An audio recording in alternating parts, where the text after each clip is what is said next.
Hey guys, it's Thankful Thursday, and you've got me, Rachel, and Kel will be with me today as well. This month, Ariel has done the rota, and it's kind of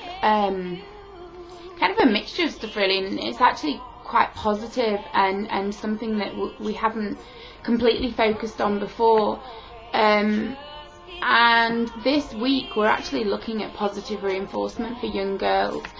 So yeah, just kind of building confidence in young girls, and sort of messages that they need to hear to kind of help with their self-esteem and such. And also, just turn this down. Yesterday, Ariel kind of really focused on, this idea of positive reinforcement. So today, Thursday, I'm going to be looking at the sexualization of young girls and the focus on beauty and size in young girls and how this affects their well-being. It's a topic that is kind of quite important to me. I've done a lot of volunteer work in the past with young people, including young girls. I also work with two young girls who are 12 and 14, and I've always kind of been around children and looked after children, including my goddaughter and such. So it is a topic that I really feel quite I have a lot of opinions on, and prior to making this rota, Ariel and I had kind of spoken about some of this stuff. So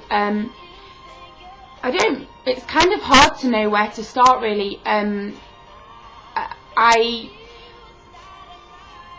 I say, I know quite a lot of young people, and on my Facebook, I'm friends with a few of the girls and such, and kind of give them their space, give them their privacy, because I think that's really important.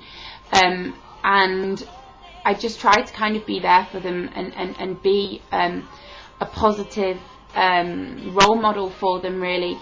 But something that concerned me and I noticed kind of a few weeks ago was, the amount of girls who are at the age of 14 are wearing they have bodies, they have figures, and okay, they can't do anything about that. They're developing, children and girls are developing younger and younger now.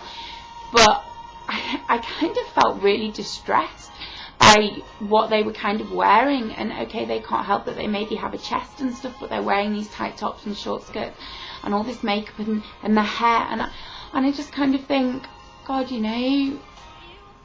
it's scary and it frightens me, because I'm very protective, and I want to kind of protect them and make them feel like they don't have to do this if they don't feel comfortable.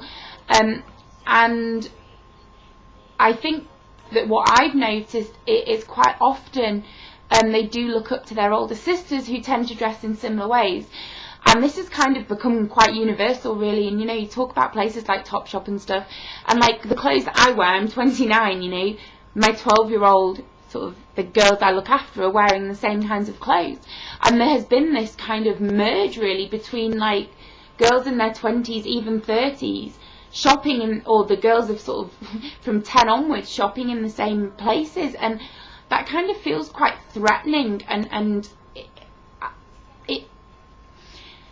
I don't know what kind of message that's putting out there to guys basically, and I don't know what kind of risk that's putting them at. And not that I'm saying by dressing provocatively you're asking to be raped, I'm not saying that at all, but my concern is by that early kind of sexualization, by showing off their figures and doing all of this, are they emotionally, they might physically be mature, but are they emotionally mature to deal with what comes back at that? And yes, it's nice to dress up. Yes, it's nice to wear good clothes and feel trendy and feel cool and that. And the girls I care for, they do. They have stuff from All Saints, they have stuff from Topshop. But it's done in such a way that isn't kind of sexualizing them. It's making them kind of cool, feel good about themselves. But my message to them is to feel good about yourself. You don't have to be a sexual object, basically. And the women they look up to are kind of dressing in similar ways. So you've got women in their 30s, even 40s, and these girls are looking up to them, they're looking up to their big sisters, and it's this overall pressure on women across the board to be what society is kind of making them. And with that sexualization comes this kind of need, this kind of desire to be the right shape, to be the right size, and what that often feeds back to vulnerable girls, because you know you are vulnerable when you're a teenager. You're going through all these changes, your body's changing, you're having interest in different things, you're developing your personality, you're developing who you are, who you want to be, and that vulnerability is there because you know that's when kind of peer pressure is at its peak. And so when I've done my volunteer work with young people, we were working with girls and boys who were drinking from the age of sort of 12 upwards, smoking, you know, marijuana, taking drugs, and they did it because all their friends did it. And it's very difficult at that point to be able to step outside and say, well, actually I don't want to do that.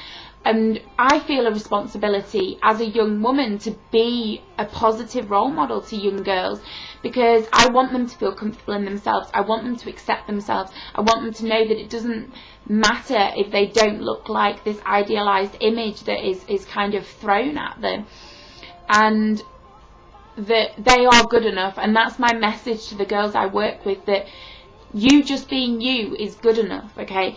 And I did some training last year with Beat and with Dove, and that was kind of looking at building self-esteem in young girls, and we looked at kind of some of the things Ariel touched on yesterday, the kind of messages and the ways to say things to young people, young girls, that don't completely destroy their self-confidence, and there are ways of dealing with young people without kind of crushing their self-esteem.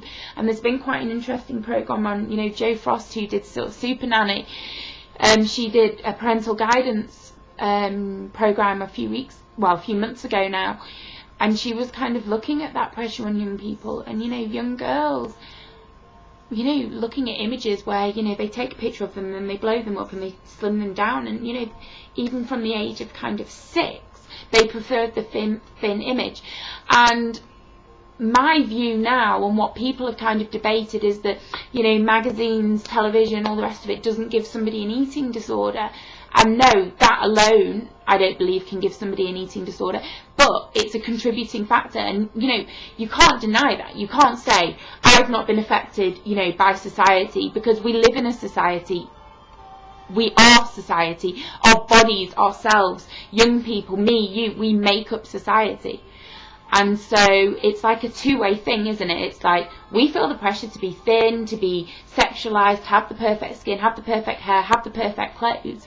We then try and live up to that, and then in that we're feeding back into the cycle. And so it's this continuous kind of role of us feeling we have to look that way, us looking that way, that feeding back to other people, back and forth and back and forth. So then we see people on television and think we need to be as thin as them. You know, we look at our bodies in the mirror, and our bodies don't look like the bodies that are being shown to us on billboards, in magazines, you know, on television. And then even without an eating disorder, we critique that body, and we think, well, actually, my body doesn't look like that, so is there something wrong with my body? Do I need to change my body? And this is my concern with young girls, is that is a vulnerable age. Those, even looking now from the age of 6, there's girls, you know, the age of 6 who are eating disordered. It's this kind of pressure to be a certain person, to have a certain life. And that is going to impact their self-esteem, it's going to impact their well-being, and that vulnerability then may lead them to restrict because they want this perfect body or to dress a certain way. And it's continuous pressure, and it's continuously looking in the mirror and saying, I'm not good enough unless I do this and this and this, and even when I do this and this and this, I still don't feel good enough. And so for me, the message to young girls has to be positive reinforcement. It has to be us being a role model. I am a role model, and I have to live up to that, and I have to accept that I'm a role model. Young girls, whether they know me or not, will look up to me because I'm a woman, and that's normal. You look up to your mum, you know, when you're growing up, you look up to your big sister, and the only way we can shift this is by taking responsibility for that, is by saying, well, actually, do you know what, We might not be causing all this in young girls, but we are certainly affecting their self-esteem, and that doesn't necessarily mean they're going to have an eating disorder, but it's going to be a contributing factor because it's society and you can't escape it. You never step outside of your door and don't see these images, don't see this, tight dresses, boobs, bum, young girls saying, I want to look like this person, that person. Hello, chats. And, it's just, we have to take responsibility as young women to help these young girls feel better about themselves.